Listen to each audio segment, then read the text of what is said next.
Hello, ladies and gentlemen, and welcome back to the Ultimate Doctor Who Marathon. This is a short look at every classic Doctor Who story, plus a bunch of Big Finish audio dramas, one episode a day, 7 days a week. And today, on the 28th of February, 2019, we are taking a look at the 6th installment of the 3rd series of the 4th Doctor Adventures, Destroy the Infinite, written by Nicholas Briggs, his second of three contributions to the 3rd series of 4th Doctor Adventures this time around. And it's also the first story to feature what's going to become a recurring villain that's kind of exclusive to Big Finish. They have a couple of these that happen, and some characters appear more than once and things. And this is the first chronological appearance of the Eminence. Now, the Eminence, as described here, is this sort of gaseous life. It's a gaseous type life form that basically what it does is it creates what's called the Infinite Warriors. It's this, it manifests itself as this orange gas. Now, this orange gas, people breathe it in, and in breathing it in, you get you basically get transformed into an infinite warrior. Your body essentially dies. Your brain is sort of mushed into the sort of consciousness of the of the Eminence, but and with that, with becoming part of the Eminence, your skin hardens, and basically you become a warrior. In what is a rather harrowing sequence, we see it's something to fear. We have this character who, as a human, served the Eminence. Now, he's being bestowed to become an infinite warrior, and he is terrified immediately of what he does not want this process to happen. He wants to avoid it at all costs. Rightly so, because it's a terrifying process. You lose all your sense of self. You would lose your memories of your family, and you essentially just become a drone in one cog in the machine. Yet it is essentially thought of as an honor according to the Eminence itself. It believes expanding its numbers, is a good thing. And that's a fascinating sort of view to take on this story. Is that the Eminence thinks it doesn't only not only thinks it's doing the right thing, it thinks it's completely positive that no, expanding myself is the proper thing to do. Part of it comes to the sort of I'm I'm trying to survive type thing, which is always interesting, and keep going on with the entity of the Eminence, but it also is trying to conquer. Now, what's nice is that in this first episode we don't actually get too much. We don't get too much of the what the Eminence actually is. We don't get their backstory, but this is the first time the Doctor's encountered them, and honestly, Tom Baker plays the role with enough finesse that it's there's the real, there is a real fear that he could be dead at any moment. He could, the Doctor knew that they could easily breathe in this gas and become part of the Eminence. It's a genuinely scary idea. And it's something that Nicholas Briggs does a really good job on. One thing that he doesn't do too much of a good job on is he's got this great idea, and it's a good idea. The characters surrounding the story aren't as solid, sadly. They just sort of, they kind of are oh, well, we're doing this piece of the story, but we don't, we aren't really doing too much of the story. They're setting up, there's a good joke here and there, of the characters really of the characters being, like, let's not let the Doctor and Leland, we have to let the Doctor and Leland, because if it was the Infinite Warriors, they would have busted down the door. It also doesn't help that a lot of the characters are sort of double cast, so, we're dealing with a kind of a small cast here. Um, it's not necessarily the best um, story format.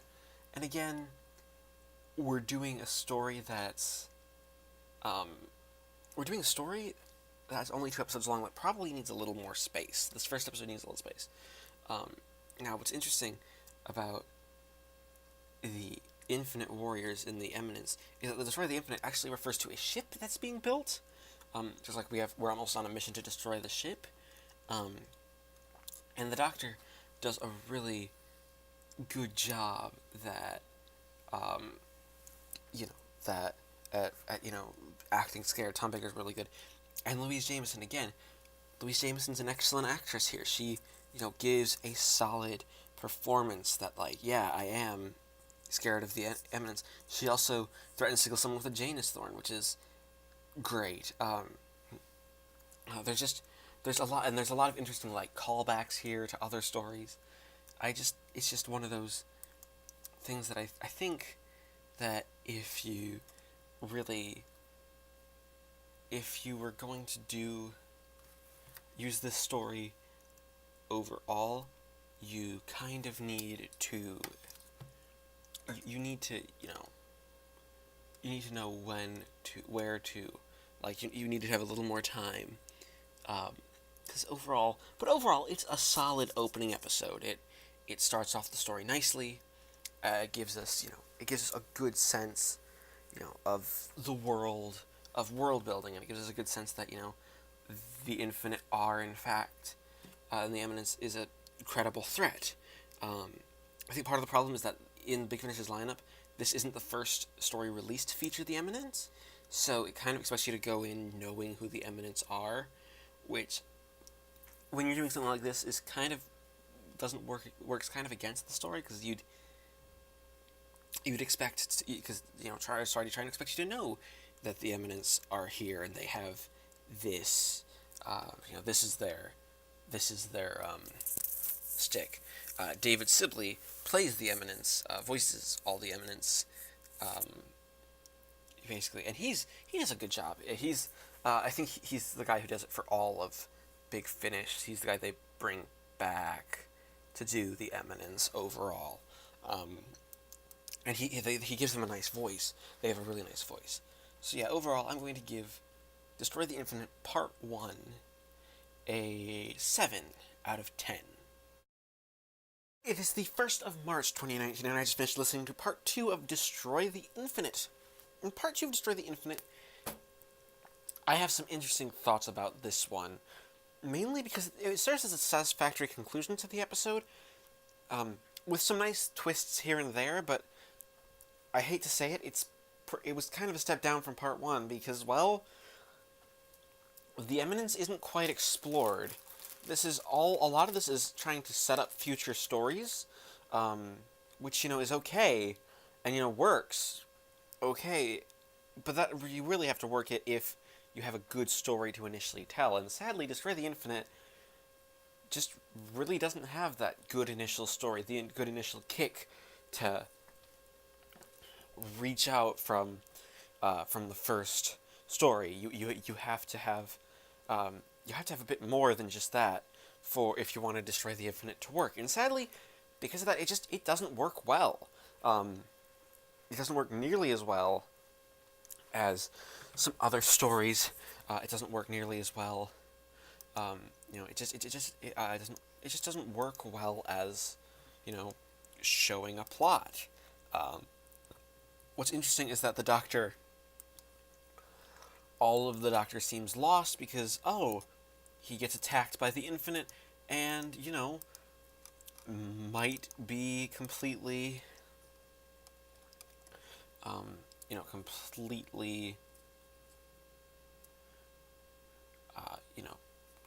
taken over by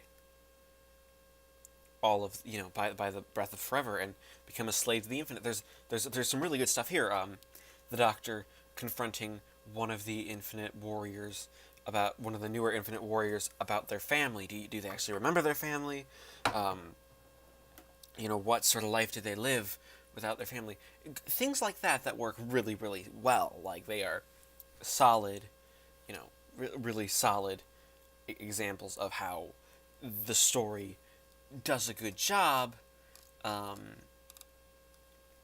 and how the story creates, it creates a good solid story around the Infinite Warriors, um, and in a short amount of time, and it really makes you feel bad for the Infinite Warriors because they're the guy that was turned into an Infinite Warrior. He still remembers his family, at least partially. Like there's still a little bit of humanity left in him. He's not completely taken over by the infinite. The idea is that it's a process that not only takes time, but um, in taking time, it in taking time, it creates a situation where you slowly lose your memories, and you can't really get your humanity back because your body's essentially already dead. You can at least realize what you've become and sort of fight against it. It's sort of that fighting against it that's the human spirit, which has been done before. Oddly enough, a lot of times that's done in the new series with Cybermen, but I think here it works better because you're still your initial human, whereas Cybermen, I don't think it can work as well with the Cybermen because they are still Cybermen. But yeah, the Infinite Warriors work well as just sort of a baddie. Also, the Doctor breathing in the breath of forever is great. It's a really solid sort of cliffhanger. That would be a really good part 2 or part 3 cliffhanger if because there's a point. Then there's a good sequence after that where the Doctor may be taken over by have been taken over by the Infinite Warriors. Do we know? No. And you know what? That sense of fear that's just sort of created is one of those things that has to be really well done, and it's something that Nick Briggs does a good job on. But really, we need more time for this really to it's one of those things where you really need to have the story build up around these characters, and building around these characters has been done amazingly well. I really have enjoyed the characters, but you needed a lot more time. Leela and the guy that she goes off with for most of the episode is actually a lot of fun because Leela essentially, we really get to see how it's another example of how much Leela has grown just throughout her time with the Doctor so far, and something that seriously of the Fourth Doctor Adventures has been building up to. Mainly the idea that Leela is a sort of a genuine person. She has basically she's basically she's basically come around to being, she realizes she's more intelligent, but because she's in her skins, they don't take her as seriously. And that's something that is a really interesting struggle for Leela.